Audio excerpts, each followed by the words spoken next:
3월 16일 월요일. 성공한 의사보다 필요한 의사.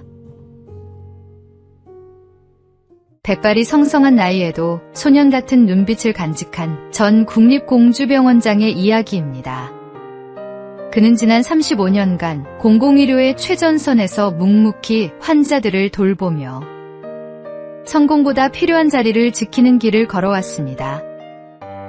최근 바른 의인상을 수상하며 받은 상금을 한 푼도 머뭇거림 없이 다시 세상으로 흘려보냈습니다.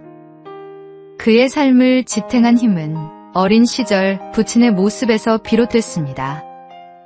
당시 상인들 사이에서는 쌀에 다른 것을 섞거나 양을 줄여 파는 일이 흔했지만 아버지는 남을 속이면 돈은 벌지 몰라도 내 양심이 안다며 정직을 선택했습니다. 이전 원장은 세상의 성공 방식이 아닌 정직을 유산으로 물려받았기에 남들이 기피하던 정신과와 공공의료의 길을 묵묵히 걸을 수 있었다고 회고했습니다. 서울대 의대를 졸업하고 정신과 전문의가 된 그는 35년간 환자들과 함께했습니다. 단순히 약물로 증상을 잡는 것에 그치지 않고 환자가 살아갈 사회적 환경까지 고민했습니다. 은퇴 후에도 그는 녹색병원에서 주 3일 진료를 이어가고 있습니다. 성공한 의사보다는 필요한 의사로 남고 싶다며 남들이 알아주지 않아도 하나님과 내 양심은 알기에 앞으로도 묵묵히 아픈 이들의 곁을 지키겠다고 말했습니다. 오늘의 말씀. 인자가 온 것은 섬김을 받으려 함이 아니라 도리어 섬기려 하고 자기 목숨을 많은 사람의 대속물로 주려 함이니라. 오늘의 만나. 세상이 인정하는 성공보다 하나님께서 기뻐하시는 필요한 자리를 찾아 묵묵히 섬기는 삶을 살아가십시오.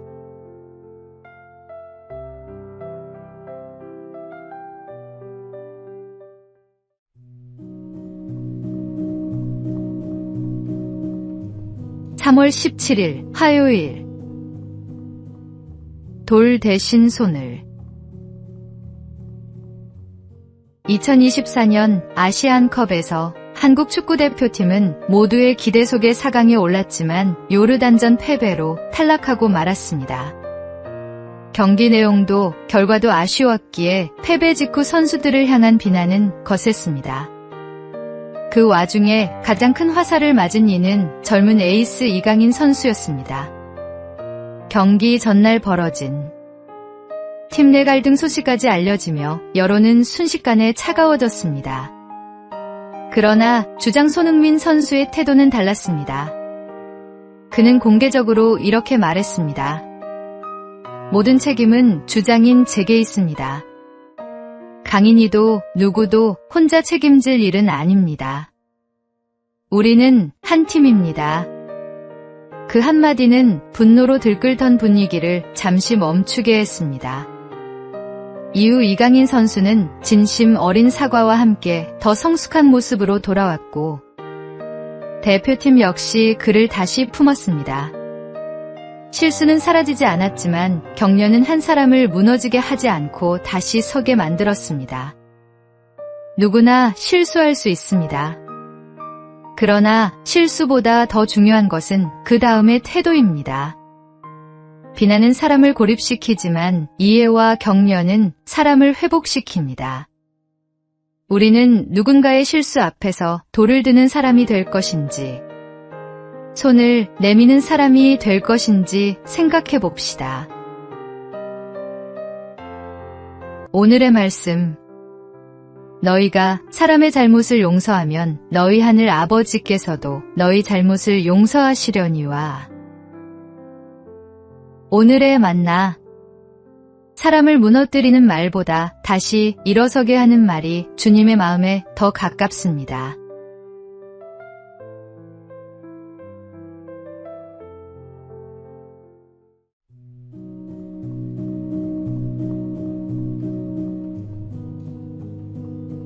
(3월 18일) 수요일. 가장 낮은 곳에서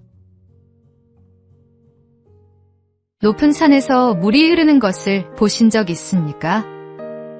물은 언제나 가장 낮은 곳을 향해 흐릅니다. 높은 곳에 머무르려 하지 않고 골짜기와 계곡을 따라 아래로 내려갑니다. 그렇게 낮은 곳으로 모인 물은 시냇물이 되고 강이 되어 결국 바다에 이릅니다. 만약 물이 높은 곳에 머물고 싶어 했다면 어땠을까요? 금방 증발해버리거나 고여서 썩어버렸을 것입니다.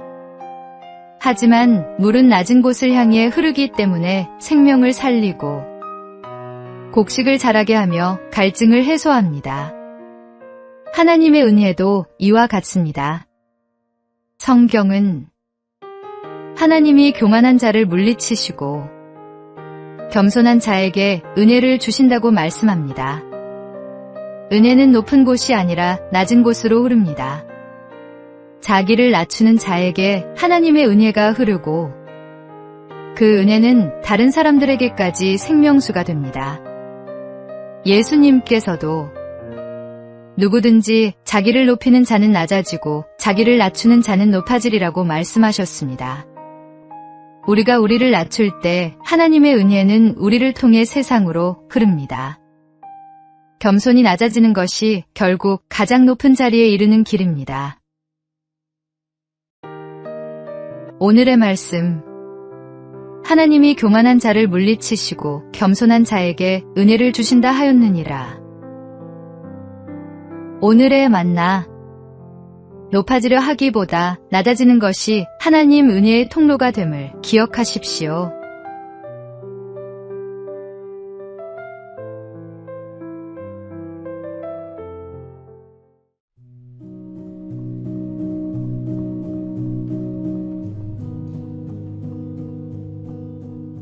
(3월 19일) 목요일.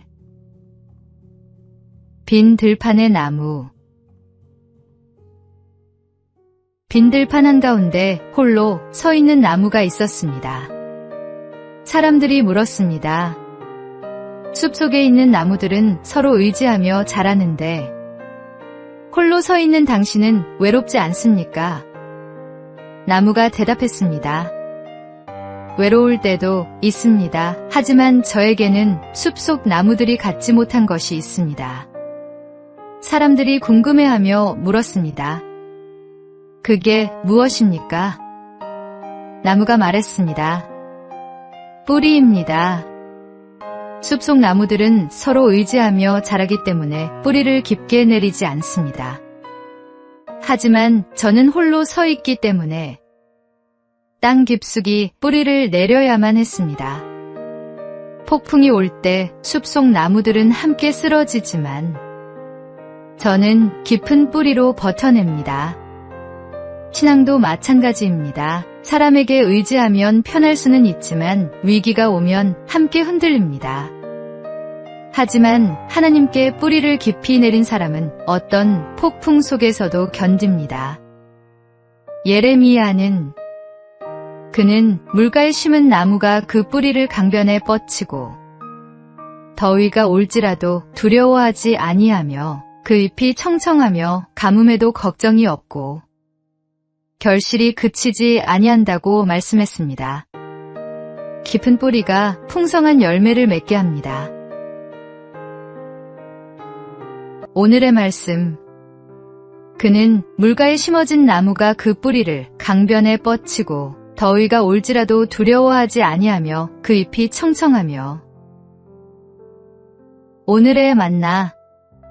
사람이 아닌 하나님께 뿌리를 깊이 내리는 하루를 보내십시오.